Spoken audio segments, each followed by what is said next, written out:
Ngayong umaga naglaro ako at ginamit ko si Carry. Bumili agad ako ng pang-defense item, akala ko sa red mag-start yung Kimi tutulungan ko sana siya kaso inuna niya yung blue buff.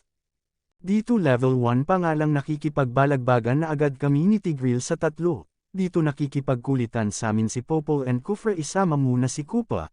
Nakita kong nagbinubuhay ni Popol si Koopa kaya sibubukan ko siyang guluhin kaso nandun pala si Kufra.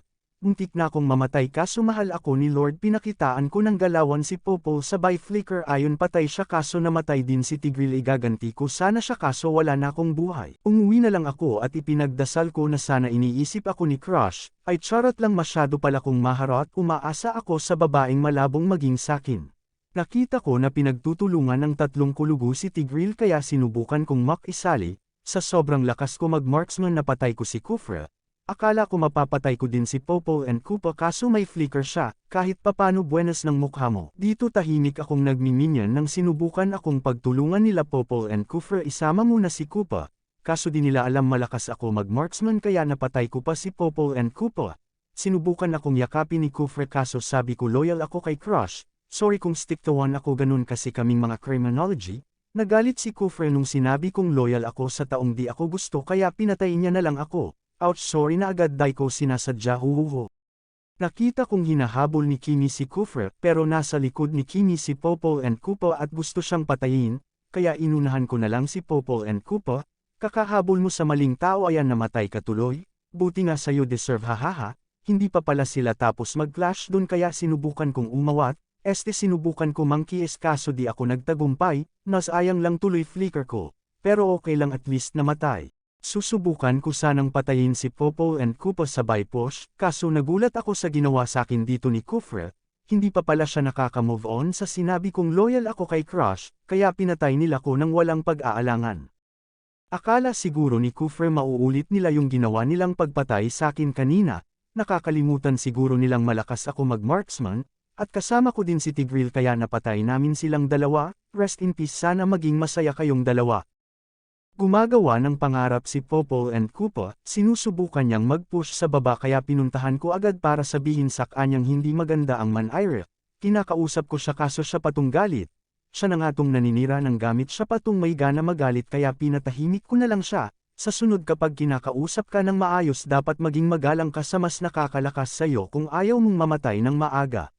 Mamamasyal sana ko kaso may nakita akong nagkakagulo. Akala ko nandun yung member ng Bini na si Maloy. Yun pala nagkakagulo sila. Siyempre hindi pwedeng hindi kasali sa gulo ang pinakamalakas mag-marksman, sinusubukan pang tumakas ni Popol and Koopa kaso naabutan ko siya. Nag-lord na nga kami dito para matapos na ang game, kaso nagulat ako kay Kufra kasi sinugod kami, na busted daw kasi siya ng crush niya kaya sinubukan niya kaming sugurin para ibuhos yung galit sa amin, kaso namatay siya. Nawalan na ng pag-asa yung mga kalaban namin kaya sumugod na sila kahit alam nilang may ult pa si Tigreal. Tatapusin na sana namin kasi nga nababagot na ko sa galawan nila, kaso buhay pa si Hilda at sinusubukan niyang mag-def. Pero wala na kaming pakialam kahit buhay pa siya kasi kayang-kaya namin yang i-burst kasi nga may item na ako. Ginulat na naman ako ni Kufra kasi bigla na lang siyang sumulpot sa harap namin, biglang sulpot kaso bigla din silang nawala ni Hilda. Ang galing niyo mag-magic grabe na kayo.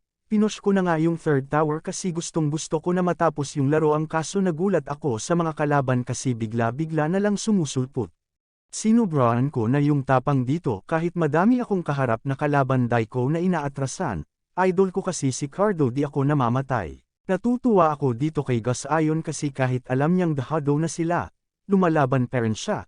Kaso kwento ko ta ako ang bida dito kaya wala akong paki sa kadremahan mo papatayin pa rin kita.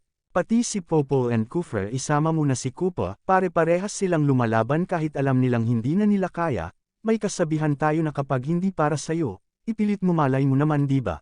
Naiinis na talaga ako sa kadremahan nila kaya nag-push na lang ako, pero grabe talaga yung determination nilang mag-def kaso malas nila ako kalaban nila. Nag-flicker in si Popol akala ko papasugurin niya si Koopa, kaso nagulat ako si Gus yun yung sumulpot sa harap ko. Ang galing talaga mag-combo ni Gus yun patay yung insekto ni Shino. Susubukan niya pa sanang tumakbo kaso nakasalubong niya si Tigreal at si Ruby. Namatay siya at ang masama dinamay niya pa si Hilda. At yun natapos na nga ang game at syempre nanalo kami. Maraming salamat sa mga nanood at sana suportahan niyo ako sa mga trip ko. Salamat ng marami, sana nag-enjoy kayo, hihi.